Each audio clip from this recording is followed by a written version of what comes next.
అందరు ఎలా ఉన్నారండి? అందరం బాగుండాలండి.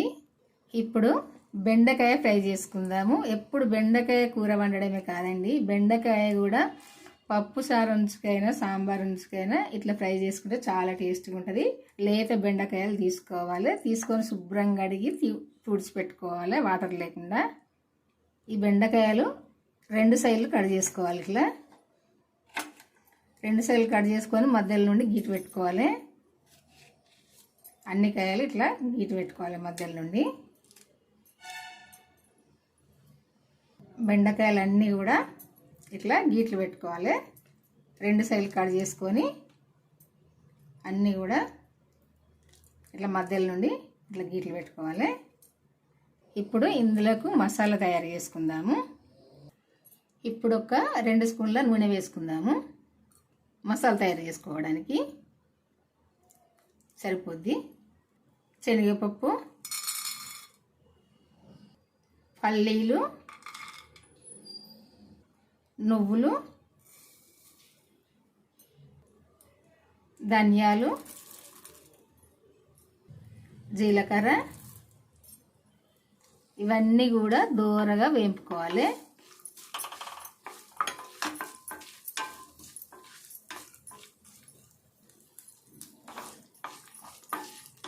ఇవన్నీ కొంచెం ఇట్లా వేగంగానే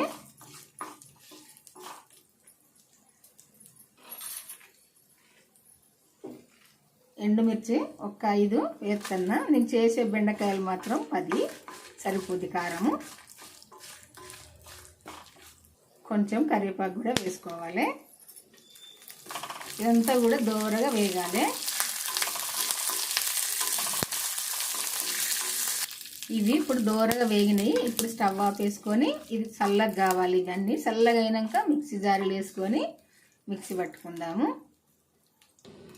చల్లగా అయింది ఇది. ఇప్పుడు చల్లగా అయినాక ఈ మిక్సీ జారీలో వేసుకొని ఇది మసాలా పట్టుకుందాము. చల్లగా అయినాక మిక్సీ జారీలు వేసుకొని ఇట్లా ఇది మరీ మెత్తగా కాకుండా కొంచెం బరకగా పట్టుకోవాలి. ఈ మసాలా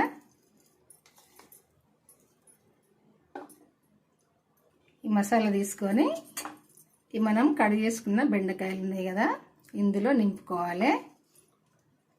ఇలా సాల్ట్ వేసినా మీకు చూపలేదు, సాల్ట్ కూడా వేసుకొని పట్టుకోవాలి. ఈ మసాలా పట్టుకునేటప్పుడు అన్నిట్లా ఇట్లా నిండుగా నింపుకోవాలి.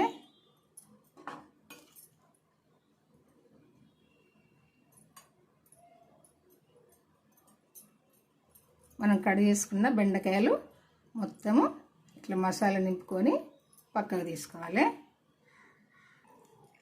అన్నిట్లా ఇట్లా నింపుకోవాలి.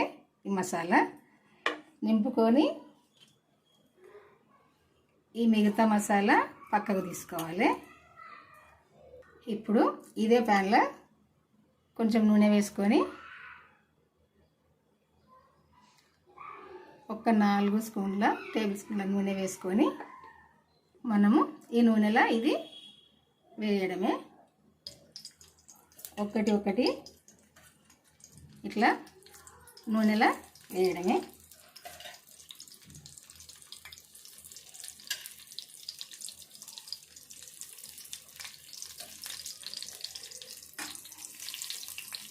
ఈ మిగతా మసాలా కూడా ఇప్పుడు ఈ వీటిపైన చల్లుకోవాలి.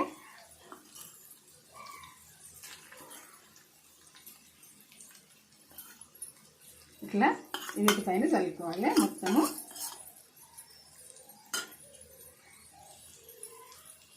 చల్లుకొని అంతటా ఒకసారి ఇట్లా వనుకొని కొంచెం రెండో సైడు ఇట్లా తింపి వేసుకోవాలి. ఇట్లా రెండో సైడు ఇట్లా తింపి వేసుకోవాలి. అన్నీ కూడా మంచిగా ఫ్రై కానియాలి. ఇవి ఇట్లా 2 సైడ్ల మంచిగా ఫ్రై కావాలి.